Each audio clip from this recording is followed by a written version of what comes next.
Guys എന്നീ പെരയങ്ങാടി കണ്ട് എനിക്ക് ആകെ മടുക്കൽ തുടങ്ങി. ഇന്ന് എന്തെങ്കിലും ഒരു എന്റർടൈൻമെന്റ് കൊണ്ടുവരണം എനിക്ക് നിർബന്ധം. എന്താ കൊണ്ടുവരണ്ടെന്നും അറിയില്ല, എന്നാലും എന്തെങ്കിലുമൊക്കെ കൊണ്ടുവരണം. ആ മൈൻഡിലാണ് ഞാൻ നിന്നിട്ട്. ഇത് മിസ്റ്റർ അൻവർ ടി, അതായത് എൻ്റെ എളാപ്പാക്ക് ഇന്നൊരു മീറ്റിംഗ് ഉണ്ട്. അതിൻ്റെ പൊലിവിലാണ് മൂപ്പരാൾ. ആ പൊലിവിലൂടെ ഞങ്ങളെ കയറ്റിയതാണ്.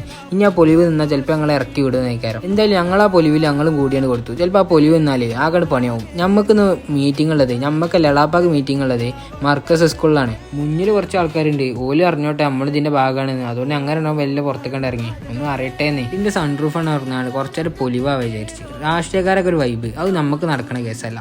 എന്തായാലും നമ്മൾ കുറച്ചേരാണ്ട് സൈഡായി. ഏകദേശം ഒന്ന് ഉറങ്ങി വരുമ്പോഴാ ചെക്കന്മാർ നെട്ടി നീപ്പിച്ച് കാണിച്ചെന്ന കാഴ്ചയാണ്. പുതിയാപ്പിളൊരു മീറ്റിങ്ങിനെന്ന് തോന്നുന്നു. കല്യാണമൊക്കെ പിന്നെ ആദ്യം മീറ്റിങ്ങിന് കഴിഞ്ഞോട്ടെ, എന്നിട്ട് മതി കല്യാണം. എന്നാൽ അതൊന്നല്ല, എൻട്രി നല്ല അടിപൊളി വ്യൂ പോയിന്റ് ആണ്. ചെക്കന്മാർ ഫോട്ടോ എടുക്കാൻ കയറിയതാണ്. ഒരു മീറ്റിംഗ് അല്ലാസാക്കി എളാപ്പാന്റെ ചെങ്ങായിനും കുട്ടിയാണ് നമ്മൾ നേരെ വിട്ടത് TMT. ഇനി തിന്നിട്ടാവാൻ ബാക്കി കാര്യങ്ങൾ. TMT കയറി എന്തായാലും അവരെ സിഗ്നേച്ചർ ആയിട്ട് ഷവായൻ തന്നെ ഓർഡർ ചെയ്യണം, എന്നാലും ആ പള്ളക്കണ്ട് പിടിച്ചോളൂ, അല്ലാതെ അത് മുതലാവില്ല. നിങ്ങളിപ്പോ മനസ്സിലെന്താ കരുതുന്നത് ഞാൻ പറഞ്ഞേറ്റാ. ഇപ്പൊ നേരല്ലേ നിങ്ങൾ ഷവായെന്ന്, ഇനി ഇതൊക്കെ കൊടുക്കാൻ പോകണമെന്നല്ലേ. സത്യം പറഞ്ഞാൽ അന്ന് വൈകുന്നേരം ചായ അടിച്ചിട്ടില്ല, അതുകൊണ്ട് ഒരു മനസ്സിന് ശുഷ്കാന്തില്ല.